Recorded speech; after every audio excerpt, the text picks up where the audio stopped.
കെ-സ്മാർട്ടിലൂടെ സ്മാർട്ടായ കേരളത്തിന്റെ ഒരു വർഷം. ഇ-ഗവേണൻസ് രംഗത്ത് വിപ്ലവകരമായ മാറ്റം സാധ്യമാക്കിയ കെ-സ്മാർട്ട് നഗരസഭകളിൽ വിന്യസിച്ച് ഇന്ന് ഒരു വർഷം തികയുകയാണ്. രാജ്യത്തിന് മാതൃകയാവുന്ന നേട്ടങ്ങളുമായി മുന്നേറുന്ന സംസ്ഥാന സർക്കാരിന്റെ കെ-സ്മാർട്ട് പദ്ധതി വരുന്ന ഏപ്രിൽ മുതൽ കെ-സ്മാർട്ട് ത്രിതല പഞ്ചായത്തുകളിലേക്കും വ്യാപിപ്പിക്കുകയാണ് സർക്കാർ ലക്ഷ്യമെന്ന് മന്ത്രി എം.ബി. രാജേഷ് പറഞ്ഞു.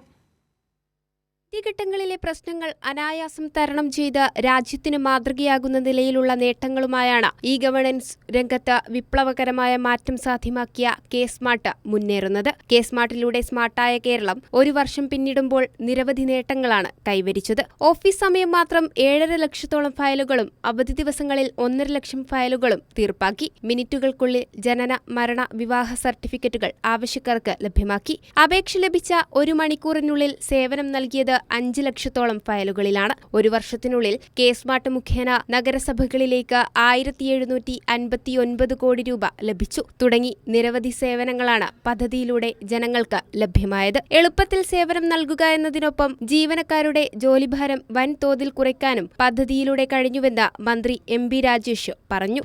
അപ്പോൾ ഈ കണക്കുകൾ കാണിക്കുന്നത് കെ-സ്മാർട്ട് കേരളത്തിലെ നഗരഭരണത്തെ, മുനിസിപ്പൽ സേവനങ്ങളെ സ്മാർട്ടാക്കി മാറ്റി എന്നതാണ്.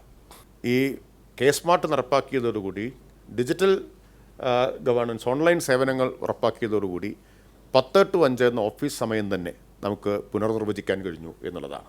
വലിയ ഒരു വിപ്ലവകരമായിട്ടുള്ള മാറ്റം തന്നെയാണ് സൃഷ്ടിച്ചിട്ടുള്ളത്. അപ്പോൾ ഏപ്രിലോടുകൂടി ഇന്ത്യയിൽ തദ്ദേശ സേവനങ്ങൾ പൂർണ്ണമായിട്ടും ഓൺലൈനാവുന്ന ആദ്യത്തെ സംസ്ഥാനമായിട്ട് കേരളം മാറും. പദ്ധതി ഒരു വർഷം തികയുമ്പോൾ നിലവിൽ നഗരസഭകളിലാണ് വിന്യസിച്ചതെങ്കിലും വരുന്ന ഏപ്രിൽ മുതൽ പദ്ധതി ത്രിതല പഞ്ചായത്തുകളിലേക്കും വ്യാപിപ്പിക്കാനാണ് സർക്കാർ ലക്ഷ്യമിടുന്നത്. ഇതിന്റെ ഭാഗമായി തിരുവനന്തപുരം ജില്ലാ പഞ്ചായത്ത്, നെടുമങ്ങാട് ബ്ലോക്ക് പഞ്ചായത്ത്, കരകുളം ഗ്രാമപഞ്ചായത്ത് എന്നിവിടങ്ങളിൽ പൈലറ്റ് റൺ നടത്തുകയാണ്. മന്ത്രി എം.ബി. രാജേഷ് നേരിട്ടെത്തി 3 പഞ്ചായത്തുകളെയും അഭിനന്ദിക്കും.